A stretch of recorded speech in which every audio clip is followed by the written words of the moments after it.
Hello everyone, welcome back to Shivi studyship. और हम यहाँ पर देख रहे हैं घटना चक्र प्रीव्यू एशियन इंडियन हिस्ट्री, जिसमें आज हमारा टॉपिक है Gupta and post Gupta period part 2। Part first में ऑलरेडी हम जो 50 क्वेश्चन है उनको डिस्कस कर चुके हैं। आज पार्ट 2 में हम जो आगे के क्वेश्चन है उनको कवर करने की कोशिश करेंगे।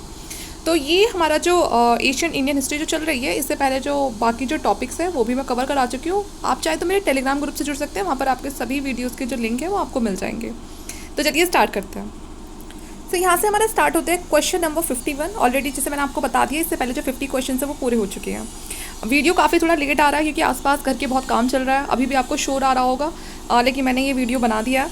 तो क्वेश्चन नंबर 51 में क्या कहा जा रहा है, what was the land revenue rate in Gupta age, कि जो गुप्ता एज था उसमें जो लैंड रेवेन्यू रेट था वो क्या था।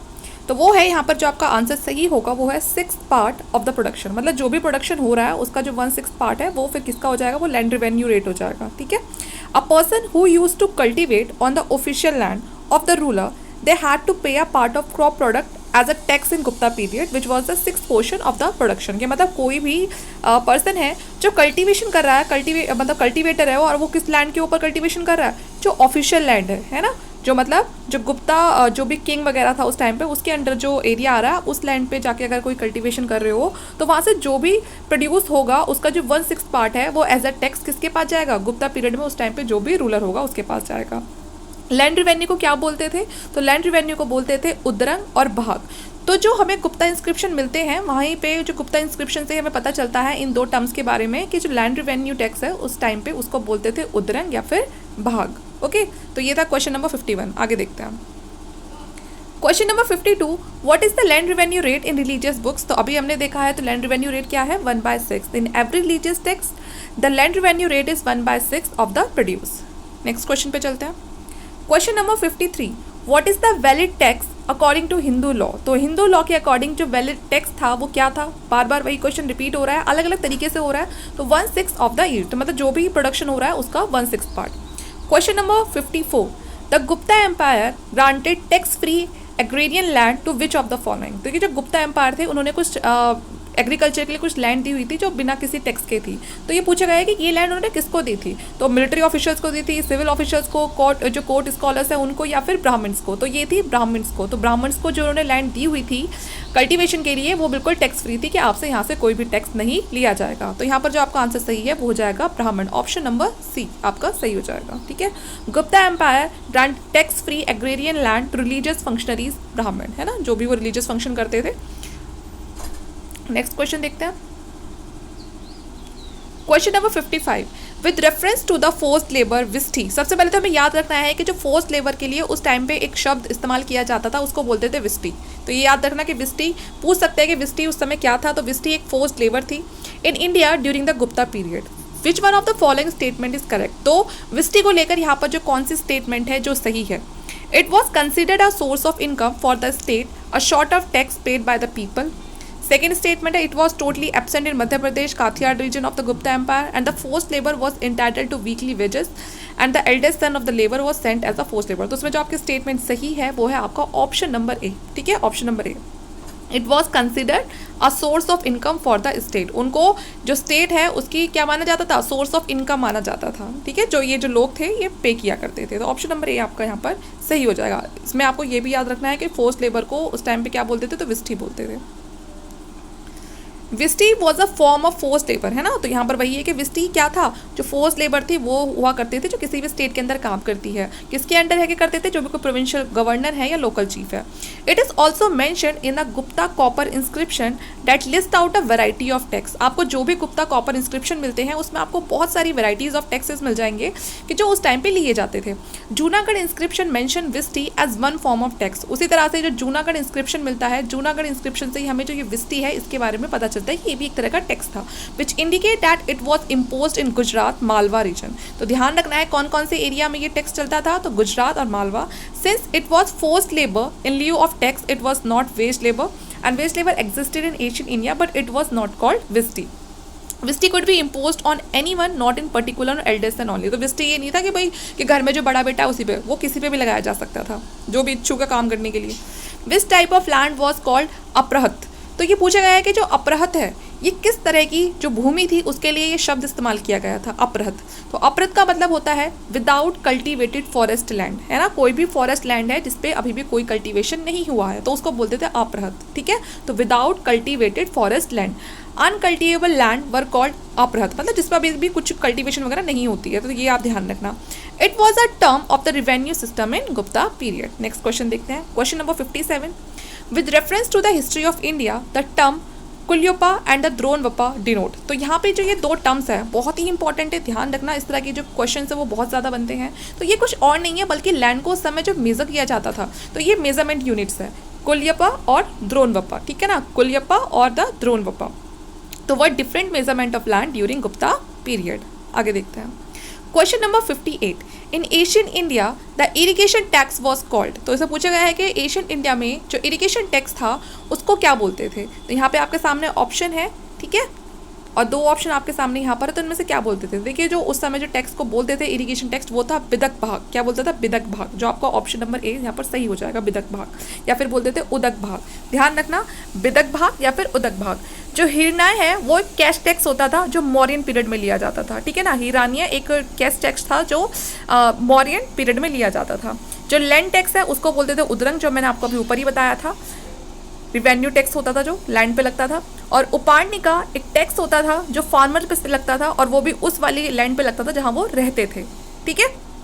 एक बार फिर से देखते हैं यहाँ पर क्वेश्चन क्या है हमारा कि एशियन टाइम में इरिगेशन टैक्स किसको बोला जाता था। तो इरिगेशन टैक्स को बोला जाता था बिदक भागम, ठीक है ना, ऑप्शन नंबर ए यहाँ पर आपका उसका हो जाएगा, बिदक भागम इरिगेशन टैक्स। जो हिरण्य है ये एक टैक्स था जो मॉडर्न टाइम पे लगाया जाता था। उसके बाद है उदरंग टैक्स। उदरंग टैक्स एक तरह का लैंड रिवेन्यू टैक्स होता था, ठीक है, जो गुप्ता टाइम पे लगाया जाता था। और उपार्णिका ये भी टैक्स था जो फार्मर्स पे लगाया जाता था। और क्यों लगाया जाता था, जो उनकी लैंड है जिस पे वो रहते हैं उस लैंड के ऊपर जो टैक्स लगाया जाता था उसको बोलते थे उपार्णिका। Question number 59। In 3 AD Warangal was famous for, ठीक है ना। तो जो 3 AD है उसमें जो वारंगल है वो किस लिए फेमस था। तो जो वारंगल था वो फेमस था अपने आयरन इम्प्लीमेंट्स के लिए। किस लिए फेमस था, आयरन इम्प्लीमेंट्स के लिए। तो ऑप्शन नंबर सी आपका सही हो जाएगा। In 3rd AD Warangal was famous for iron implements. तो Warangal was famous for the production of iron equipments. Agaria people lived there. Iron making was the traditional occupation for them. Okay, question number 60 की तरफ चलते हैं। Toramana was from the racial group of. तो ये पूछा गया है कि जो टॉर्मेट है वो एक रेशियल ग्रुप था और कहाँ से था, तो वो था हुंड से। कहाँ से, हुंड से। ऑप्शन नंबर बी यहाँ पर आपका सही हो जाएगा। टॉर्मेट एक रेशियल ग्रुप था हुनों का, ठीक है। Toramana was the leader of the second Hun invasion of India. जब भारत में दूसरा जो आक्रमण हुआ था हुनों की तरफ से तो उनका लीडर था टॉर्मेट। क्या नाम था उनका लीडर, टॉर्मेट। क्वेश्चन नंबर 61 देखते हैं। Who amongst the following had defeated Hun ruler Mihir कुला। तो इसे पूछा गया है कि इनमें से किसने हराया था, जो हुन रूलर था मिहिर कुल उसको किसने हराया था। तो उसको हराया था यशोधर्मन ने। किसको ने हराया था, यशोधर्मन ने। ऑप्शन नंबर बी आपका सही हो जाएगा। तो Yashodharman had defeated Hun ruler Mihirakula. तो मिहिर कुल कौन थे, was a central Asian Hun origin who was one of the most important Hephthalite emperor and the Gwalior inscription showed his territory which including Gwalior. Mihirakula suffered a defeat by the Aulikara king Yashodharman of Malwa. तो ये यशोधवर्मन थे, ये कहाँ के ruler थे, ये मालवा के ruler थे और इन्होंने ही जो हुन रूलर मिहिर कुला है उसको हरा दिया था। Next question, question number 62। Chinese traveller Sung Yun was came to India in. तो चाइनीज ट्रैवलर थे जो सुंग यून, वो भारत आए थे। कब आए थे वो हमें बताना है। तो वो भारत आए थे 1515 AD से 1520 AD के बीच में। कब आए थे, 1515 से 1520 AD के बीच में। तो ऑप्शन नंबर ए यहाँ पर आपका सही हो जाएगा। तो Chinese traveller Sung Yun came to India in 1518 to 1521 AD। He collected text of Buddha preaching in his 3 years of travel. और यहाँ पर आकर उन्होंने जो काम किया था वो ये था कि जो बुद्धा की जो प्रीचिंग्स थी, जो उनकी टीचिंग्स थी, उनको यहाँ पर रहकर कलेक्ट किया था उन टेक्स्ट को, ठीक है। तो याद रखना, Chinese ruler Sung Yun was came to India in 15 to 1520 AD। Okay, next question देखते हैं। Question number 63। The Asian Indian play Mudrarakshasa of Vishakhadatta has subject और। देखिए जो विशाखा दत्त थे उन्होंने एक इंडियन प्ले लिखा था जिसका नाम था मुद्रा राक्षस। तो पूछा गया है कि ये किसके ऊपर था। तो ये यहाँ पर है the court intrigues at the time of Chandragupta Maurya. तो किसके टाइम पे लिखा गया था ये, तो ये जो चंद्रगुप्त मौर्य का टाइम चला था उसी टाइम पे उन्होंने लिखा था ये। तो ऑप्शन नंबर डी आपका सही हो जाएगा। ओके, नेक्स्ट क्वेश्चन देखते हैं। According to doctor K Jayaswal, Vishakha Datta and Chandragupta were contemporary, है ना, तो दोनों कंटेम्प्रेरी थे एक दूसरे के। इनका जो प्ले था मुद्रा राक्षस describe the action of Chandragupta Maurya, इन्होंने जो विशाखा दत्त है इन्होंने अपने प्ले में चंद्रगुप्त मौर्य के टाइम पे जो भी चीज़ें होती थी चंद्रगुप्त मौर्य के बारे में काफ़ी कुछ बताया है। ही डिस्क्राइब द प्रेजेंस ऑफ दुरप संधि in the court of Chandragupta Maurya, ठीक है। Question number 64, in Asian period which वर्ण वॉज ऑल्सो कॉल्ड एज सरतवह, ठीक है ना, तो पूछा गया है कि एशियन पीरियड में किस वर्ण को सरतवह बोला जाता था, तो ये बोला जाता था ऑप्शन नंबर सी वैश्यास को, ठीक है ना, जो वैश्या जो था वर्ण उसको बोला जाता था। तो proper rules of code of conduct of for trade were prescribe by the head of trade guilds, देखिए जो भी उस समय ट्रेड वगैरह होता था पूरे जो भी उसके रूल्स वगैरह होते थे उनको यहाँ पर जो ट्रेड गिल्ड्स होती थी वो पूरा उसको देखती थी, और ट्रेड गिल्ड्स को ही क्या बोलते थे, सरतवह बोलते थे, या फिर बोलते थे श्रेणी प्रमुख, है ना, मतलब जो भी उसका लीडर होता था उस पूरे काफिले का जो मतलब ट्रेडिंग के लिए जा रहा है। The rulers were called Samay और श्रेणी धर्म, hence the term Saratvaha is associated with the Vaishyas, ठीक है। नेक्स्ट क्वेश्चन पे चलते हैं। Question number 65, read the following statement carefully, सबसे पहले आपको ये जो स्टेटमेंट है ये अच्छे से पढ़ लेनी है यहाँ पर, उसके बाद बताना है कि इनमें से कौन सा सही है कौन सा नहीं है। फर्स्ट है Gupta emperor claimed divine rights for themselves, तो यहाँ पर ये बिल्कुल सही है, ठीक है ना, वो डिवाइन राइट्स को क्लेम करते थे। दूसरा है their administration was highly centralised, तो ऐसा नहीं था, उनका जो एडमिनिस्ट्रेशन था वो हाईली सेंट्रलाइज्ड नहीं था, बल्कि जो सेंट्रलाइज था वो मौर्यंस का था। पॉइंट थर्ड है यहाँ पर they extended the tradition of land grants, ये बिल्कुल सही है ना, जो लैंड ग्रांट्स है उसका ट्रेडिशन बहुत ज़्यादा हुआ था जो गुप्ता एम्परर के टाइम पे। तो यहाँ पर जो आपके स्टेटमेंट सही है वो है स्टेटमेंट 1 और 3 सही है, तो यहाँ पर हमारा जो ऑप्शन नंबर सी है वो सही हो जाएगा, 1 and 3 आर ट्रू, ठीक है। बाकी आपकी जो सेकेंड है वो गलत है क्योंकि ये हाईली सेंट्रलाइज्ड नहीं थे। There was a monarchy in Gupta Empire. They believed in their supernatural origin and they are extended the tradition of land donation, though it was not centralized, but the federal system was followed. Gupta जो थे वो feudal system को follow करते थे, बल्कि जो मौर्यास थे वो centralized थे। Question number 66. With reference to the period of Gupta dynasty is an ancient India, the town Ghantashala, Kadura, Chaul were well known as, तो पूछा गया है कि देखिए अगर आप गुप्ता डायनेस्टी का पूरा टाइम पीरियड देखते हैं तो जो उसमें टाउन थे ये घंटशाला, कदूरा और चौल, है ना, वह उन्हें कैसे जाना जाता था, तो देखिए पोर्ट्स हैंडलिंग फॉरेन ट्रेड, तो ये अपने इसके लिए फेमस थे, है ना, यहाँ पर फॉरेन ट्रेड वगैरह बहुत चलता था, तो ये एक तरह से जो पोर्ट सिटी होती है ना आप उस तरह से मान सकते हो उसे, तो ऑप्शन नंबर ए यहाँ पर आपका सही हो जाएगा। Question number 67, the game of chess is said to have originated in, तो जो चेस का जो गेम है ये कहाँ पर ओरिजिनेट हुआ, तो कहीं और नहीं बल्कि हमारे भारत में ही हुआ था, तो ऑप्शन नंबर डी यहाँ पर सही हो जाएगा, India. The game of chess originated in India during the Gupta period was known as the chaturanga, ठीक है ना, उस टाइम पे इसको चेस नहीं बोला जाता था, ये तो खैर हम सबको पता है कि चेस तो नहीं बोला जाता होगा, तो क्या बोला जाता था, तो ये इसे कहा जाता था chaturanga. It reached Iran and then Europe from India, ठीक है, तो धीरे धीरे भारत से निकल के ईरान तक पहुंचा और ईरान से फिर ये यूरोप में फैल गया। Question number 68, Mrichchhakatika is an Asian Indian book written by Shudraka deal with, ये जो मृच्छकटिका जो बुक है काफ़ी पुरानी बुक है, लिखने वाले कौन थे, तो शुद्रक का लिखने थे, किसे लिखा था, शुद्रक का। पूछा गया है कि ये किससे डील करती है, इस बुक के अंदर आखिर है क्या, तो ये एक तरह का लव अफेयर है, एक rich merchant with the daughter of quotation, ठीक है ना, कोटेशन जो डॉटर थी उनके बीच में और एक मर्चेंट के बीच की जो लव स्टोरी है उसके बारे में पूरा का पूरा लिखा गया, तो ऑप्शन नंबर ए यहाँ पर आपका सही हो जाएगा, ये इसके बारे में है। तो मृच्छकटिका और द लिटिल क्ले कार्ट, है ना, इंग्लिश में अगर इसको कहें तो the little clay cart written by the Shudraka deal with the love story of rich merchant with the daughter of courtesan. It also tell about the changes in the society during Gupta period, है ना। It also provide information about some Shudra officers in Ujjaini.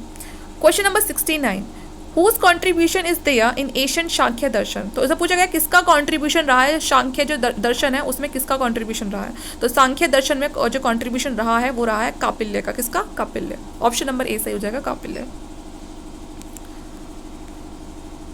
Sankhya darshan is one of the most Asian philosophical schools of India. Maharshi Kapila is known as the acharya of Samkhya darshan. He compose Samkhya sutra and तत्व समास, ठीक है ना, तो यहाँ पर आपको ध्यान रखना है। देखिए स्टडी देखा जाए तो गौतम बुद्ध ने भी करी है इसकी, लेकिन होता ना कि भाई स्टार्ट किसने किया, कंपोज किसने किया, तो वो महर्षि कपिल ने किया। आचार्य ऑफ सांख्य दर्शन भी इन्हीं को बोला जाता है। Question number 70, the system of philosophy propounded bye Kapil मुनि, अभी अभी ऊपर पढ़कर आए हैं, तो सांख्य फिलोसफी ऑप्शन नंबर बी यहाँ पर सही हो जाएगा। Question number 71, Sankhya philosophy is propounded bye, तो जो सांख्य फिलोसफी है उसको किसने प्रोपाउंड किया, तो वो भी ऑप्शन नंबर सी कपिल, है ना, ऑप्शन नंबर सी हो जाएगा सही, Kapil. Question number 72, with reference to the history of philosophical thoughts in India, consider the following statement regarding Sankhya school. तो यहाँ पर आपको बताना है कि इसमें से कौन सी स्टेटमेंट सही है रिगार्डिंग टू सांख्या स्कूल। तो चलते हैं, पढ़ते हैं। Samkhya does not accept the theory of rebirth और ट्रांसमाइग्रेशन ऑफ द सोल। तो ये बिल्कुल स्टेटमेंट गलत हो जाती है। Samkhya holds that it is the self knowledge that lead to liberation, not only exterior influence और एजेंट। तो ये बिल्कुल सही है ना, वो सेल्फ नॉलेज से बिलीव रखती थी अपनी लिबरेशन के लिए। तो ऑप्शन नंबर बी सही हो जाएगा। Option number B, only second statement is correct. देखिए, जो सांख्य स्कूल है is a part of 6 orthodox school of Indian philosophy. Samkhya जो फिलोसफी है वो एक्सेप्ट करती थी थ्योरी को, रीबर्थ की भी, और जो सोल का जो ट्रांसमाइग्रेशन होता है उसको भी, है ना, मतलब ये रीबर्थ में बिलीव करते थे। ओके, सेल्फ एनलाइटमेंट की बातें करते थे, वो भी नॉलेज के थ्रू, अगर आपको लिबरेशन चाहिए। Samkhya held that it is the self knowledge that lead to the liberation, कि जब तक आपको अपनी सेल्फ, मतलब आप जब तक सेल्फ नॉलेज में बिलीव नहीं करोगे, आप जब तक उसको नहीं सीखोगे, तो आप लिबरेशन की तरफ जा ही नहीं सकते हो। Okay, question number 73, read the following statement and choose the correct option. Statement first है, Kapila is the earliest exponent of Sankhya system. Kapil teaches that man's life is shaped by the forces of nature and not by divine agency. तो यहाँ पर जो हमारी ये दोनों ही statement है, दोनों ही करेक्ट हैं। जो कपिल थे वो अर्लीस्ट एक्सपोनेंट थे सांख्य फिलोसफी के, हमने बहुत बार बहुत सारे क्वेश्चंस पे ये बात पढ़ ली है। और यहाँ पर जो स्टेटमेंट सेकंड है, जो उनकी टीचिंग्स के बारे में बता रही है, वो भी बिल्कुल सही है। ठीक है, कि Kapil teachers that man life is shaped by the forces of nature. क्या मतलब, जो इंसान की जो एक जिंदगी है उसको जो शेप देने वाला कुछ और नहीं, बल्कि वो क्या है, नेचर, है ना। तो यहाँ पर दोनों ही स्टेटमेंट हमारी सही है। तो ऑप्शन नंबर ए हमारा यहाँ पर सही हो जाएगा। Kapil Muni is the earliest exponent of Sankhya philosophy. As per the philosophy, man's life is shaped by the forces of nature, not by any divine entity. Okay. Question number 74. Who propagated योग दर्शन? तो जो योग दर्शन है उसे कौन लेकर आए थे? तो योग दर्शन को लेकर आए थे पतंजलि, है ना। तो भाई जहाँ पर योगा की बात आ जाए ना, वहाँ पर तो आपको सीधे पतंजलि पर टिक कर देना, ठीक है। तो Maharshi Patanjali is known as the founder of a yoga Darshan, although the history of yoga in Indian tradition is very old. तो ये नहीं है कि ये अभी बाबा रामदेव ने शुरू करा कुछ साल पहले, नहीं, बल्कि ये हमारे एशियन टाइम से ही हमारा ये इंडियन का, मतलब ये इंडियन ट्रेडिशन रहा है ये। The description about yoga is found in Upanishad, Mahabharat, Bhagavad Gita, Jain, Buddha text, सब जगह आपको योगा के बारे में देखने के लिए मिलेगा। However Maharshi Patanjali explain it as a compact philosophical theory, it is called Patanjali Darshan. Okay, क्योंकि पतंजलि ने इनके बारे में काफ़ी अच्छे से इस चीज़ को बहुत ही अच्छे से यहाँ पर एक्सप्लेन कराया, तो इसलिए हम इसे क्या बोलेंगे, पतंजलि दर्शन कहते हैं इसको, योग दर्शन को। Question number 75, the inventor of yoga was, अभी पढ़कर आए हैं, कौन है इसके, पतंजलि। ठीक है, ऑप्शन नंबर सी यहाँ पर हमारा सही हो जाएगा। Question number 76, when is international yoga day celebrated? तो ये हर किसी को पता होना चाहिए, है ना। तो कब शुरू हुआ था ये, मतलब कौन से दिन मनाया जाता है इंटरनेशनल योगा डे? तो 21 जून। तो international yoga day celebrated annually on 21 June since its inception in 2015। शुरू कब से हुआ? 2015 से हुआ। कौन सी डेट पर? तो 21 जून। Question number 77, which one of the following is not a part of Ashtanga yoga? तो इनमें से कौन सा, ये यहाँ पर बताया हुआ है कि ये जो हमारे पास ऑप्शन है, इनमें से कौन सा ऐसा ऑप्शन है जो अष्टांग योगा से का मतलब पार्ट नहीं है? तो वो है अनुस्मृति। कौन? अनुस्मृति। ऑप्शन नंबर ए आपका सही हो जाएगा। अनुस्मृति अष्टांग योगा का जो पार्ट है वो नहीं है, बाकी आपका प्रत्याहारा, ध्यान, धरण, ये सब है। ठीक है, नेक्स्ट क्वेश्चन पे चलते हैं। अष्टांग योग mean 8 limbed yoga is outline bye says Patanjali in the yoga सूत्र। तो जो पतंजलि है उन्होंने अष्टांग सूत्र के अंदर जो 8 लिम्ड योगा बताए हैं, तो इट कंसिस्ट 8 स्पिरिचुअल प्रैक्टिसेस, जिसमें से यम, नियम, आसन, ठीक है ना, यम, नियम, आसन, प्राणायाम, ठीक है ना, प्रत्याहार, dharana, dhyana, samadhi. But anusmriti is not the part of the Ashtanga yoga. Okay, तो ये ध्यान रखना है आपको कि इसका कौन सा नहीं है, अनुस्मृति नहीं है। बाकी देखो, ये तो हमने अगर योगा थोड़ा बहुत भी अगर आप लोगों ने करा है तो कुछ तो आपने सुने ही होंगे, यम, नियम, आसन, है ना, प्राणायाम, प्रत्याहार, धारणा, ध्यान, समाधि। सबसे जो अलग है वो अनुस्मृति ही लग रहा है। Question number 78, with reference to Hatha yoga which of the following statement is are correct? तो देखिए, हाथ जो योग है इसके अकॉर्डिंग इनमें से कौन सी जो स्टेटमेंट है वो सही है और कौन सी यहाँ पर गलत है? तो यहाँ हाथ योग वॉज प्रैक्टिसाइज्ड बाय द नाथपंथीज। तो ये स्टेटमेंट आपकी बिल्कुल सही है। जो हाथ योग है उन्हें जो प्रैक्टिसाइज करते हैं वो नाथपंथीज कहा जाता है।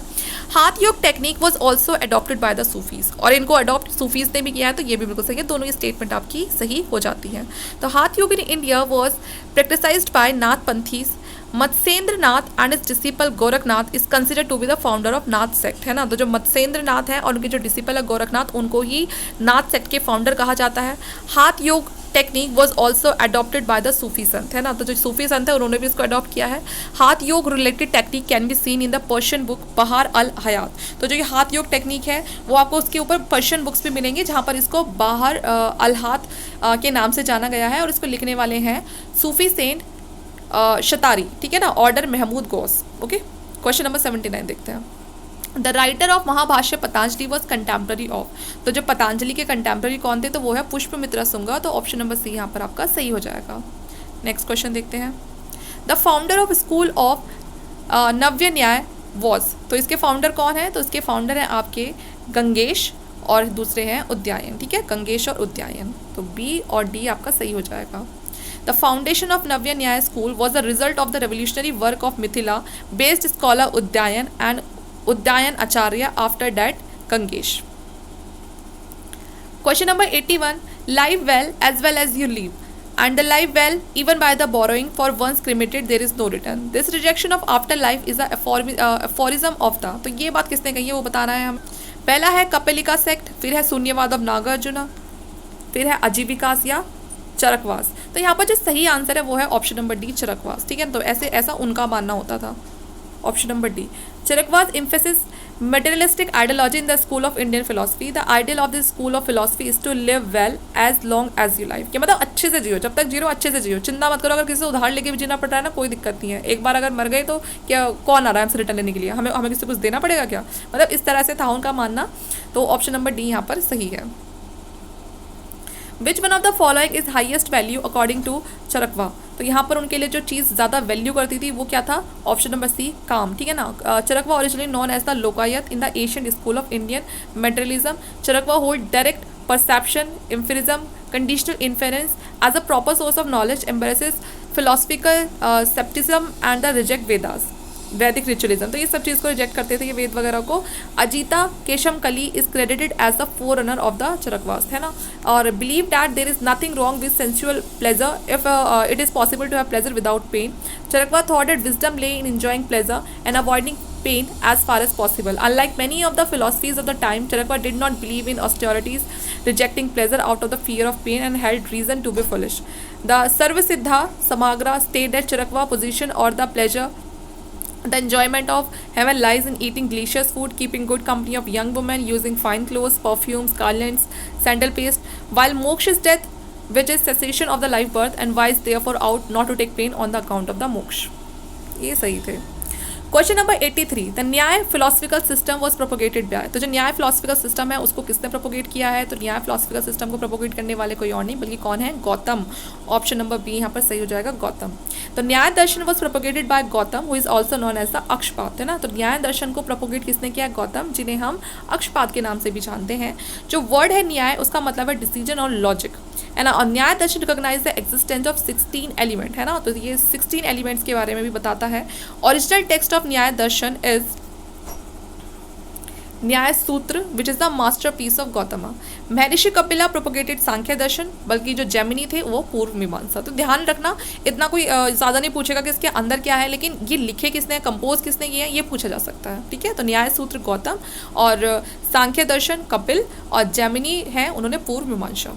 ये फिलॉसफी है और कुछ मेथड्स ऑफ यहाँ पर उनके कि आपको ये जो सॉल्वेशन है ये कैसे मिलेगी, तो वो यहाँ पर पूछा गया है। तो पहला है यहाँ पर न्याय दर्शन। न्याय दर्शन क्या होता है, ठीक है, जो न्याय दर्शन है कुछ और नहीं बल्कि वो लॉजिकल थिंकिंग के ऊपर बेस्ड है, ठीक है। तो न्याय दर्शन लॉजिकल थिंकिंग, यहाँ पर ये आपको हो जाएगा 4th। उसके बाद है मीमांसा दर्शन। मीमांसा दर्शन में होता है परफॉर्मिंग वैदिक रिचुअल्स, है ना, कि कैसे ये जो वैदिक रिचुअल्स वगैरह हैं कैसे परफॉर्म करने हैं। सांख्य दर्शन क्या है, एक्विजिशन ऑफ रियल नॉलेज, है ना, तो रियल नॉलेज क्या है वो सांख्य दर्शन के बारे में बताता है। वेदांत ये हमारी खुद की सेल्फ नॉलेज के बारे में बताता है, ठीक है। तो यहाँ पर हमारा जो आंसर सही हो जाएगा वो हो जाएगा ऑप्शन नंबर बी सही हो जाएगा। यहाँ पर देख लेते हैं, न्याय दर्शन क्या है, लॉजिकल थिंकिंग है, ध्यान रखना, न्याय दर्शन लॉजिकल थिंकिंग। मीमांसा दर्शन परफॉर्मिंग वैदिक rituals.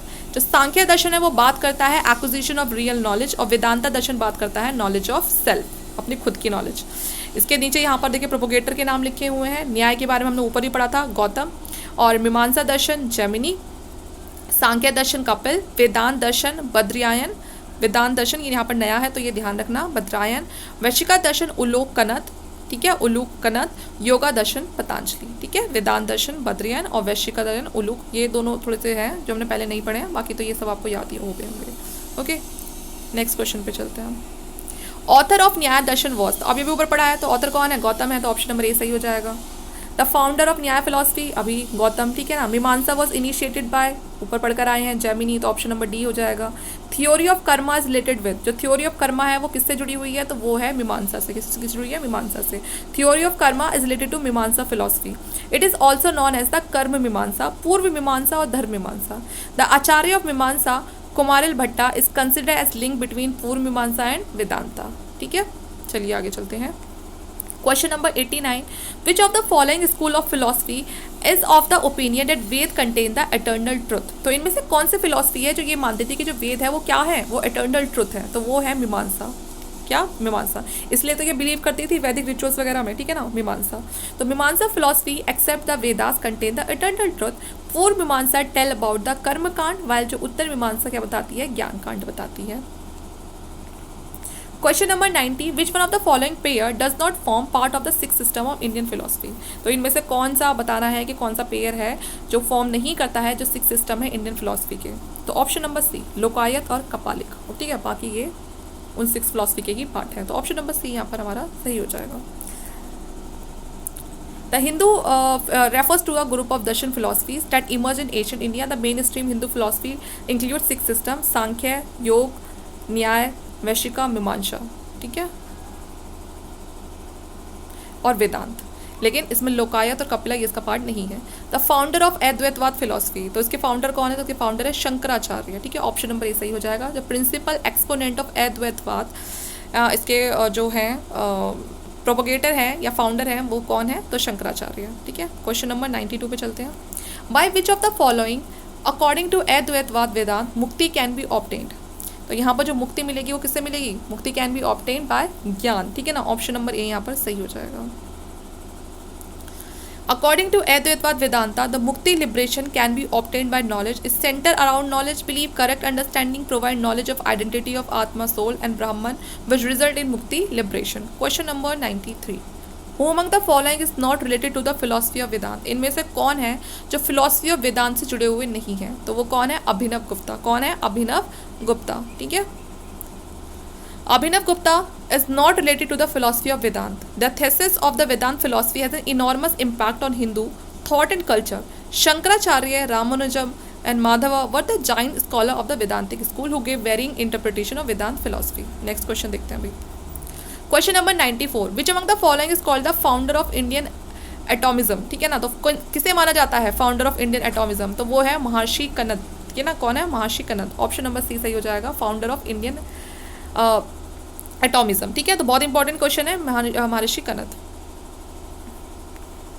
Maharshi Kanad was the founder of the Vaisheshika school of Indian philosophy, तो ये भी याद रखना कि वो किसके फाउंडर है? तो वैशेषिका स्कूल के भी फाउंडर हैं वो। And he propounded atom theory and called the founder of Indian atomism. According to this theory material subjects are made up of atoms, तो उनका मानना था कि जो भी मटीरियल सब्जेक्ट्स है वो किसके बने हुए हैं? तो वो एटम के बने हुए हैं। और जो वैशेषिका स्कूल है वो भी हमें एक तरह से वो बिगिनिंग थी किसकी? फिजिक्स की। भारत में फिजिक्स की अगर बिगिनिंग माने तो वो वैशेषिका स्कूल से ही है। Kanad was the first to prove that atom is the smallest unit of any matter, तो जो कन्नद थे वही पहले ऐसे इंसान थे जिन्होंने इस बात को प्रूव किया था कि जो एटम है वो सबसे छोटी यूनिट होती है किसी भी मैटर की। Atom can not be seen through naked eyes and can not be further divided, कि ना आप तो आप उन अपनी आंखों से देख सकते हो ना उनको डिवाइड कर सकते हो। तो जो वैशेषिका स्कूल है उसने काफ़ी ज़्यादा इंपॉर्टेंस दी थी इस मटीरियल एलिमेंट जो डिस्कशन है उसके ऊपर। Earth, water, fire, air, sky when combined give rise to a new object, ठीक है। तो याद रखना कि जो वैशेषिका स्कूल है उसके फाउंडर थे महर्षि कन्नद, और कहीं ना कहीं से जो वैशेषिका स्कूल है वहीं से बिगिनिंग मानी जाती है फिजिक्स की। Question number 95, which of the following philosophies of Indian propounded the atom theory, तो वही है अभी पढ़कर आए हैं वैशेषिका, तो ऑप्शन नंबर डी सही हो जाएगा। क्वेश्चन नंबर 96, ये यहाँ पर लिस्ट दी हुई है और ये बताना है आपको कौन सा यहाँ पर सही है और कौन सा कब शुरू हुआ था। तो पहला है विक्रम एरा, है ना, तो जो विक्रम एरा था वो स्टार्ट हुआ था आपका 58 BC, है ना, और कहीं कहीं आपको 57 ही मिल जाएगा।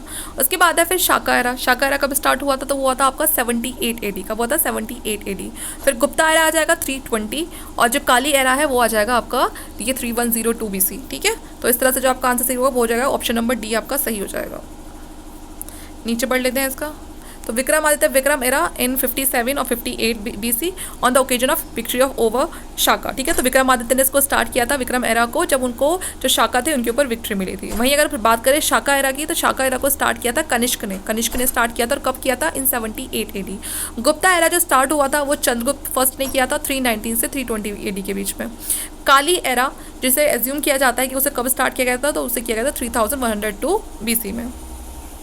नेक्स्ट क्वेश्चन देखते हैं, question number 97। Consider the following statement and select the correct answer from the code given below. तो Vikram Samvat began in 58 BC, तो अभी हम ऊपर पढ़कर आए हैं, है ना, तो ये बिल्कुल सही है। उसके बाद साका संवत बिगेन इन 78, ये भी पढ़कर आए हैं। गुप्ता एरा 319, और जो मुस्लिम एरा था वो कब शुरू हुआ था? तो वो हुआ था 1192, तो ये भी बिल्कुल सही है। ऑप्शन नंबर डी यहाँ पर हमारा सही हो जाएगा क्योंकि सारे ही यहाँ पर सही है, ठीक है। Vikram Samvat was launch in 57 और 58 BC। अगर देखिए इसके आसपास की भी डेट आ रही है ना, तो उससे कोई दिक्कत नहीं होनी चाहिए क्योंकि 57 भी काफ़ी जगह लिखा हुआ है। अब यहाँ पर 57 नहीं है तो 58 है, तो यहाँ मैच द फॉलोइंग है, तो हम इसके साथ जा सकते हैं। अगर स्टेटमेंट इस तरह से दी हुई है तो तभी हम उसे टिक कर सकते हैं क्योंकि कहीं भी आपको सेम टू सेम तो मिलेगी नहीं। वहीं साका संवत 78 AD। गुप्ता डायनेस्टी को जो फाउंडर थे वो श्री गुप्ता थे, और इन्हीं के टाइम पे जो चंद्रगुप्त फर्स्ट ने कंसिडर किया था बिगनिंग ऑफ गुप्ता एम्पायर को। महमूद बिन कासिम ने सिंध पर को एनेक्स किया था 8th सेंचुरी में, लेकिन जो मुस्लिम रूल था इंडिया में वो शुरू हुआ था 1192 AD में, है ना। बहुत से लोग कंफ्यूज हो जाते हैं कि मोहम्मद बिन कासिम तो बहुत पहले आ गया था, तो वो आया था सिर्फ लूटपाट करने के लिए आया था, लेकिन जो मुस्लिम रूल जो भारत में शुरू हुआ था वो काफ़ी बाद में शुरू हुआ था, after the victory of Gauri in the battle of Tarain. और ये मुस्लिम रूल कब भारत में शुरू हुआ था? जब मोहम्मद गौरी ने बैटल ऑफ तराइन को जीत लिया था। तो यहाँ पर से सारी स्टेटमेंट आपकी सही हो जाती है। Question number 98। The Badami rocks inscription of Pulakeshin first is dated in the Shaka year 465। If same word to be dated in Vikram Samvat the year would be. कहा गया है कि जो बदामी रॉक इंस्क्रिप्शन है पुलकेशिन फर्स्ट की, उनको अगर हम देखें तो शाका ईयर के अकॉर्डिंग वो 465 AD में, मतलब 465 उनका डेटेड किया जाता है ना। लेकिन अगर हम इसे विक्रम संवत के हिसाब से देखें तो कौन से ईयर में हम इन बोलेंगे, है ना, ये बनाई गई थी या उस टाइम की है ये, तो वो है 601। जो शाका एरा है वो देखिए वो स्टार्ट होता है 78 AD में। जो विक्रम संवत है वो स्टार्ट होता है 58 BC से। So if you want to convert Badami rocks inscription of Vikram Samvat, अब हमें अगर बदामी रॉक्स को कन्वर्ट करना है विक्रम संवत में, बदामी रॉक्स मतलब जो उसका शाका एरा वाला टाइम है, अगर उसको हमें विक्रम संवत में कैलकुलेट करना है तो हम क्या करेंगे? हम यहाँ पर जो ईयर दिया हुआ है 465, उसमें हम क्या प्लस कर देंगे? उसमें हम 78 को प्लस करेंगे क्योंकि भाई वो शाका एरा वाला प्लस करना है हमें, और साथ में हमें क्या करना पड़ेगा? जो विक्रम संवत है उसे भी। बल्कि अगर आप उसे उसमें करते हो, विक्रम से शाका में करते हो, तो आप इतना ही टाइम पीरियड क्या कर देते हो? माइनस कर देते हो, तो ये आ जाएगा आपका 601। A Chalukya inscription is dated in the year 556 of the Shaka, it is equivalent to। तो ये बता रखा है कि जो चालुक्य इंस्क्रिप्शन है उनका 556 का टाइम पीरियड बताया जाता है शाका एरा का, ठीक है। ये किसके बराबर है? तो ये यहाँ पर आप लिख सकते हो ये 634 AD, ठीक है ना, 634 AD। तो ऑप्शन नंबर डी आपका सही हो जाएगा। Shaka era was launch by the Kanishka in 78 AD। If Chalukya inscription is dated in the year 556, it is equivalent to 556 plus 78, तो 634 AD, okay. According to Purana the prime place of Chandravansh ruler was, है ना। तो पुराणों के अकॉर्डिंग चंद्रवंश का जो प्राइम प्लेस था, जो चंद्रवंश के जो रूलर थे उनका जो प्राइम प्लेस था वो क्या था? तो वो था प्रतिष्ठानपुर, ठीक है ना, प्रतिष्ठानपुर। ऑप्शन नंबर सी यहाँ पर सही हो जाएगा, प्रतिष्ठानपुर, ओके। तो यहाँ पर हमारे ये 100 क्वेश्चन कंप्लीट हो चुके हैं। इसका ये पढ़ लेते हैं explanation. According to Purana Chandravansh या फिर जिसे हम सोमवंश बोल सकते हो, one of the 3 prime dynasty, 2 other Suryavansh and Agnivansh of Kshatriya varna. The prime place of Chandravanshi ruler was the Prayag, but after a natural calamity Dwapar yuga Chandravanshi king Samvaran establish is capital in Pratishthanpur Jhansi Allahabad, ठीक है। तो शुरुआत में जो बताया हुआ है तो वो प्रयाग था, लेकिन वहाँ पर जैसे कि कुछ ऐसी नेचुरल कैलेमिटीज़ आ गई थी जिस वजह से इन्होंने जो अपनी जगह है उसको छोड़ दिया था, और फिर इन्होंने जो अपनी दूसरी कैपिटल जो बनाई थी वो थी प्रतिष्ठानपुर, जो प्रेजेंट आपका झांसी इलाहाबाद में है। तो ये उस समय जो चंद्रवंशी रूलर थे उनके लिए बड़ी इंपॉर्टेंट जगह थी। तो देखिए यहाँ पर आपके जो 100 क्वेश्चन है वो पूरे कंप्लीट हो चुके हैं। अभी भी काफ़ी रहते हैं वैसे तो, लेकिन 1-2 पार्ट में वो भी कंप्लीट हो जाएंगे। एक साथ पढ़ाने से मुझसे भी नहीं पढ़ाया जाएगा इतना सारा, और आप भी बोर हो जाएंगे, तो इसलिए हम अलग अलग पार्ट में इसको जल्दी कवर करेंगे। तो आज का वाला पार्ट आपको कैसा लगा प्लीज़ मुझे ज़रूर बताइए कमेंट करके। अच्छा लगा तो लाइक करना वीडियो को, और अपने फ्रेंड्स के साथ शेयर करना, टेलीग्राम ग्रुप को ज्वाइन कर लेना। Thank you.